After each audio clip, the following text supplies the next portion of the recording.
Voir comment la Russie a utilisé de nouvelles armes. Les satellites Starlink ont commencé à tomber en masse. La nuit au-dessus de l'Europe était calme, mais seulement jusqu'à ce qu'il se passe quelque chose d'étrange. Sur les écrans des ingénieurs américains surveillant le groupement orbital Starlink, des secteurs entiers de satellites ont soudainement commencé à s'éteindre. D'abord quelques dizaines, puis des centaines.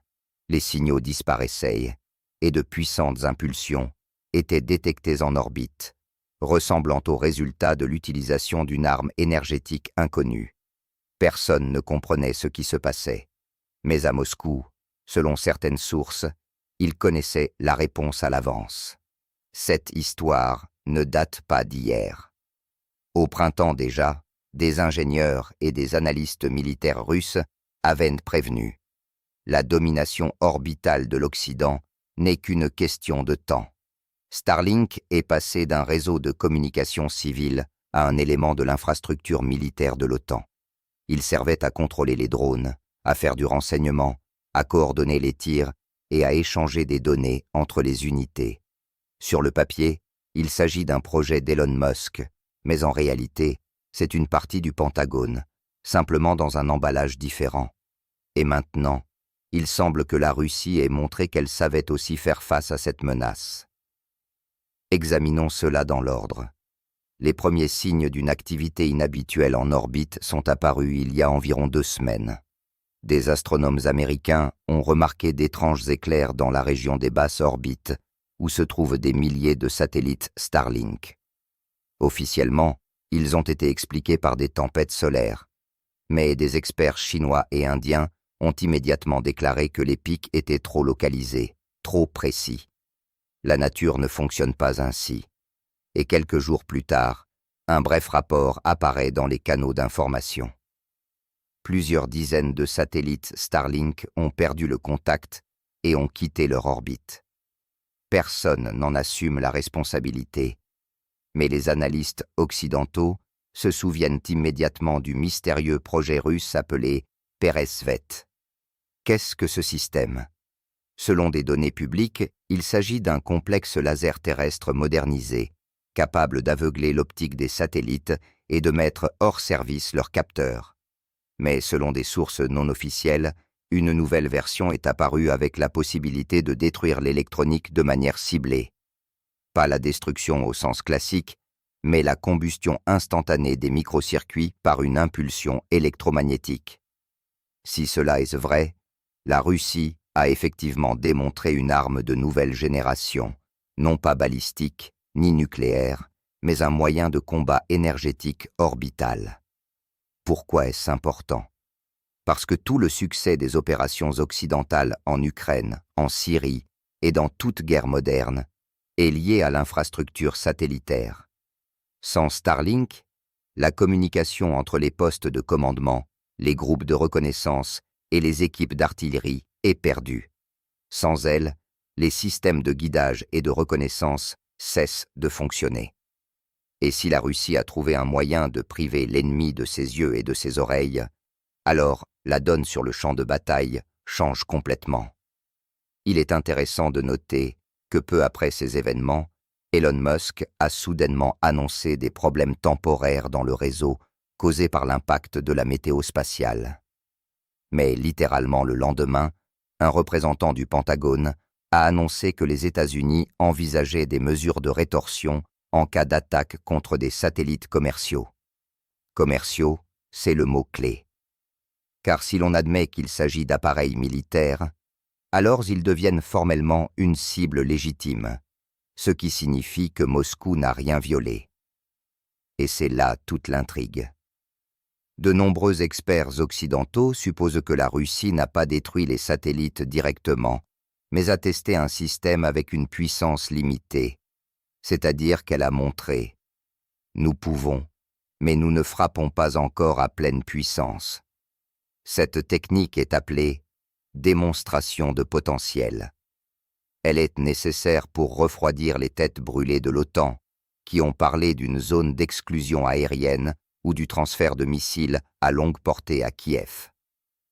Après la nuit où des centaines d'appareils se sont éteints en orbite, les discussions se sont brusquement tues. Il y a un autre détail. Simultanément à ce problème, l'activité d'un objet inhabituel, probablement un satellite inspecteur, lancé il y a quelques années, a été enregistré dans la zone arctique russe. Il est capable de s'approcher des appareils d'autrui et de scanner leur équipement. Il est possible qu'il ait fait partie de l'expérience. À Washington, ils le savent, mais ils se taisent. Il est trop dangereux de reconnaître que l'ennemi peut toucher leur satellite avec ses mains. Pourquoi cet événement a-t-il provoqué une telle résonance? Parce que pour la première fois depuis le début de l'ère spatiale, une perte massive de satellites a été enregistrée, sans être liée à des débris, ni à des erreurs de navigation, ni à des tempêtes solaires. C'est un nouveau type de guerre. Le silence, une lumière invisible, quelques secondes.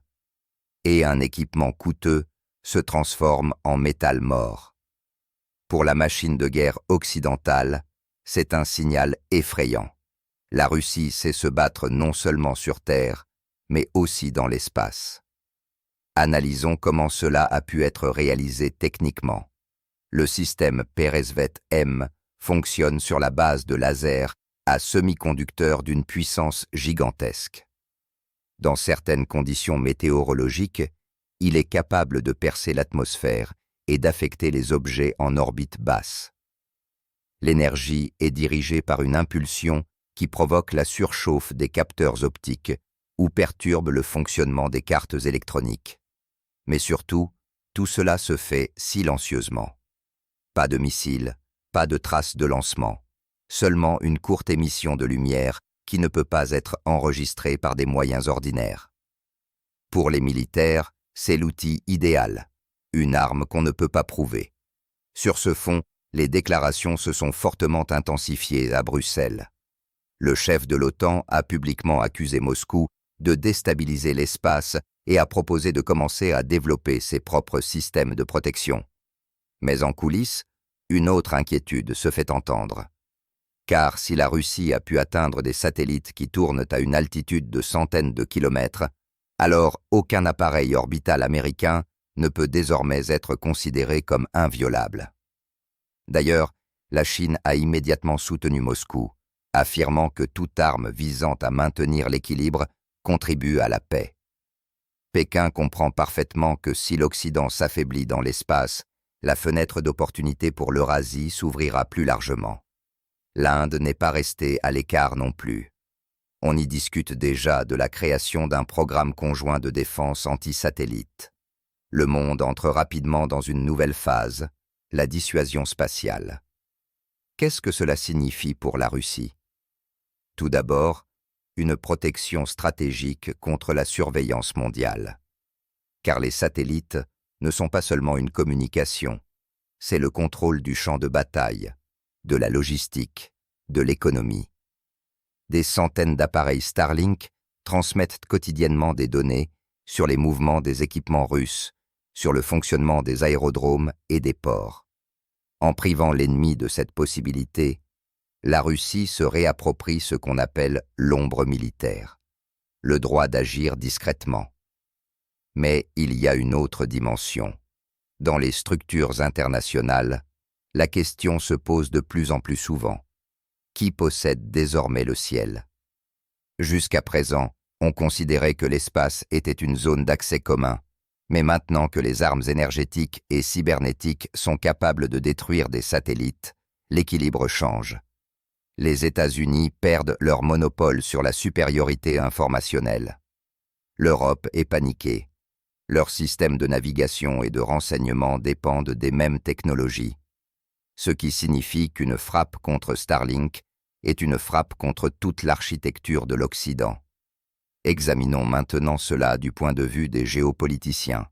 Si Moscou a effectivement testé une nouvelle arme énergétique, il s'agit non seulement d'une avancée technologique, mais aussi d'une démarche diplomatique.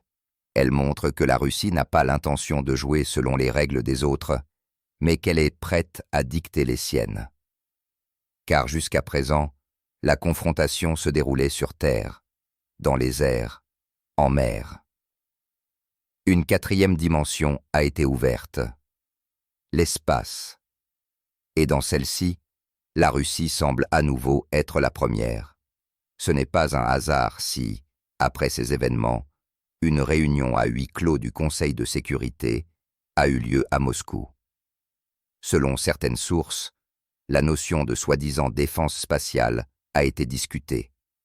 Le document, qui n'a pas encore été publié, indique que les futurs conflits ne seront pas résolus par des chars et des canons, mais par des impulsions électromagnétiques et des systèmes de contrôle des orbites. Dans ce domaine, la Russie possède une expérience unique. À l'époque soviétique déjà, des systèmes tels que Contact et Nadejda étaient développés, capables de s'approcher des satellites d'autrui et de les mettre hors service mécaniquement. Aujourd'hui, ces développements reviennent sous une nouvelle forme. L'Occident essaie de faire comme si de rien n'était, mais il y a trop de coïncidences. Après l'incident en orbite, de nouveaux fonds ont été alloués d'urgence dans le budget du Pentagone pour le développement d'une protection anti-laser. L'Agence spatiale européenne a suspendu le lancement de plusieurs appareils jusqu'à ce que les causes soient éclaircies. Et surtout, le nombre de satellites Starlink actifs a diminué pour la première fois depuis des années, officiellement en raison de la dégradation des orbites. Mais les experts comprennent que la dégradation est ici d'un tout autre ordre. Moscou garde le silence pour l'instant, mais dans les coulisses, les analystes militaires disent qu'il ne s'agissait que d'une première étape. Des tests, un avertissement, une démonstration du fait qu'en cas d'escalade, la Russie peut éteindre le ciel au-dessus de n'importe quelle région de la planète. Et ce n'est pas une figure de style. Si vous privez l'ennemi de la communication, du renseignement et de la navigation, il devient aveugle. Et une armée aveugle n'est pas une armée. Il est important de comprendre ici l'aspect moral et politique. La Russie ne vise pas une destruction totale, elle montre les limites de ce qui est permis. En d'autres termes, si vous voulez faire la guerre avec des technologies, préparez-vous à ce que ces technologies puissent être retournées contre vous. Ce signal a été compris de Washington à Bruxelles. Et maintenant, dans les états-majors de l'OTAN, on cherche une réponse à la question suivante. Et si, la nuit prochaine, ce ne sont pas les satellites de communication qui disparaissent, mais les appareils de renseignement militaire? Et si les radars pro s'aveuglent? L'Occident est-il prêt à un monde sans ses yeux? La fin de cette histoire est encore ouverte. Mais une chose est claire, l'ère de la supériorité spatiale unilatérale est terminée. La Russie a prouvé qu'elle est capable de changer les règles du jeu, même là où il semblait auparavant qu'elle n'avait aucune chance. Et même si les représentants officiels parlent encore de tempêtes solaires et de dysfonctionnements techniques au plus profond des états-majors de l'OTAN, on comprend parfaitement que c'était un signal clair, froid et sans équivoque. La question n'est donc plus de savoir si les satellites Starlink sont tombés par hasard. La question est la suivante. Combien d'autres tomberont si l'Occident ne change pas son comportement? Et c'est peut-être l'avertissement le plus terrible qui pouvait être fait sans tirer un seul coup de feu. Le monde a vu que la Russie ne se contente pas de se défendre, elle définit une nouvelle physique de la guerre.